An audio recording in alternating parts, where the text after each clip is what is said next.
Buenos días, estimados docentes, buenos días, compañeros. Mi nombre es Andrés López y les voy a hablar un poquito sobre materiales y herramientas para el formado de lámina metálica.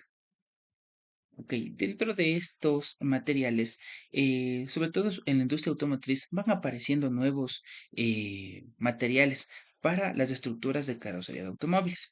Dentro de estas estructuras se utilizan grandes grupos de acero. Por ejemplo, en este caso son los de alta resistencia, ya que ofrecen un potencial significativo en cuanto a una reducción de costos y peso, además de una alta resistencia.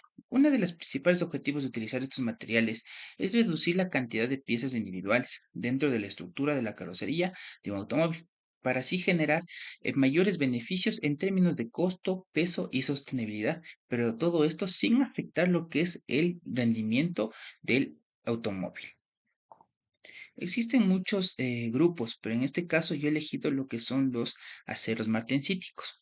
Ya, los aceros martensíticos poseen una microestructura completamente martensítica y se asocian con la mayor resistencia a la tracción y el alto límite elástico. Además, se asocia con un mejor comportamiento frente a los impactos y además se encuentran disponibles comercialmente con grados que van de resistencia a la tracción de los 2000 megapascales. Y además, últimamente con el tiempo van avanzando las tecnologías y van desarrollando nuevos niveles de resistencia de estos materiales. Estos aceros poseen una microestructura netamente martensítica, como podemos ver aquí. Entonces, podemos ver lo que es la martensita con la presencia de ferrita. En este caso, nosotros tenemos una microestructura del acero MS 950, donde podemos ver la martensita y estas partes blanquitas podemos ver lo que es la presencia de ferrita. La martensita, como podemos ver, es una transformación de fase gamma a acero alfa en condiciones de enfriamiento rápido. Como podemos ver aquí, nosotros tenemos la austenita, donde se presenta entre 910 y 1300 grados centígrados.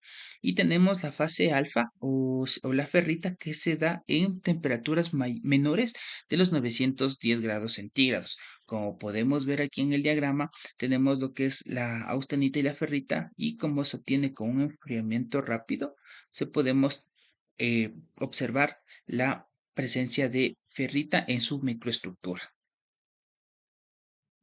Además, para el caso del acero MS, la austenita que existe durante el laminado en caliente o el recocido se transforma en su totalidad en martensita cuando se produce el templado en la mesa de salida o en la sección de enfriamiento de la línea de recocido. Además, la adición de carbono, como podemos ver aquí, que necesitamos entre un porcentaje del 0 al 0,2% en peso de carbono, donde se puede producir lo que es la martensita. Además, el aumento de esta martensita, perdón, el aumento de este porcentaje de carbono nos ayuda a aumentar la templabilidad y fortalece a la martensita, pero también se puede utilizar lo que son otros elementos aliantes, como son el manganeso, el silicio, el cromo, el molibdeno, el boro, el vanadio y el níquel, que pueden mejorar también la templabilidad. A continuación, se presenta lo que es una muestra del acero MS 950 en comparación con el HCl, además de las curvas de ingeniería y esfuerzos de formación como son los reales. Por ejemplo, en el caso de aquí, nosotros podemos ver que el acero MS posee un límite elástico, ¿no? Un límite de fluencia que llega hasta los 950 megapascales, a diferencia del acero dúctil, que estamos llegando solo entre los 250, 300 megapascales. Así como el HCl podemos llegar hasta los 350 megapascales. Además, podemos aquí observar cómo son las curvas reales y también lo que son las curvas ingenieriles, como podemos observar acá para el acero MS 1150 y el 950. Como podemos ver, tienen un alto grado de límite de fluencia. Sí, a diferencia del acero dulce. Ya esto para un espesor de chapa metálica entre 1,8 milímetros a 2 milímetros de espesor. Las aplicaciones, comúnmente, como podemos ver en este gráfico, aquí tenemos elementos que son de alta resistencia, ¿sí? Y de muy alta resistencia dependiendo la coloración. Entre estos, nosotros tenemos, por ejemplo, en el caso del MS-950 para travesaños, vigas de intrusión laterales, vigas de parachoques, refuerzos de parachoques. En el caso del MS-1150 tenemos que se ocupan para el balancín exterior, vigas de intrusión laterales, vigas de parachoques y refuerzos de parachoques. ¿Sí? Entonces, todos estos materiales podemos ocupar lo que son para este tipo de aplicaciones, pero comúnmente tenemos otros grados como son, según la norma STM A980, como son el 130, el 160 y el 190. ¿Sí? Entonces son algunos de los aceros que podemos. A la vez, nosotros tenemos lo que son los materiales de herramientas y matrices. En la industria automotriz o metalmecánica, las matrices desempeñan un papel esencial en la fabricación de componentes, sobre todo cuando deben ser precisos y complejos. Estas herramientas también son conocidas como troqueles. Trabajan en un conjunto con prensas y otras máquinas para realizar operaciones de conformado, estampado, corte y perforación de láminas metálicas. La mayoría de estas herramientas para el conformado de chapa metálica son, como podemos ver, aceros o hierros fundidos, como pueden ser las fundiciones grises o los hierros dúctiles perlíticos, o tenemos un grado de acero, como podemos ver en la tabla descrita. ¿Sí? A diferencia de los aceros para herramientas, tenemos lo que son herramientas de resistente al desgaste, tanto de alto y bajo impacto, y a la vez de un medio y impacto o equilibrado.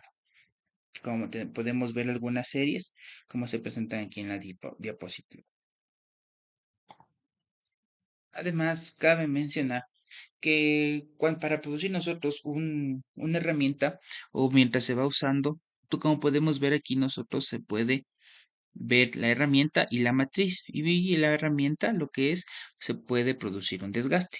El desgaste de las herramientas se produce debido a la fricción producida por el contacto entre la chapa metálica y la superficie de la herramienta. Como podemos ver, ¿no? Aquí pues, se ingresa lo que es la chapa y pues, se produce el desgaste. Los daños en la superficie de la matriz pueden provocar una pérdida gradual del material de la herramienta. Por ejemplo, pueden ser daños por rayaduras o pulido en la superficie de la chapa metálica.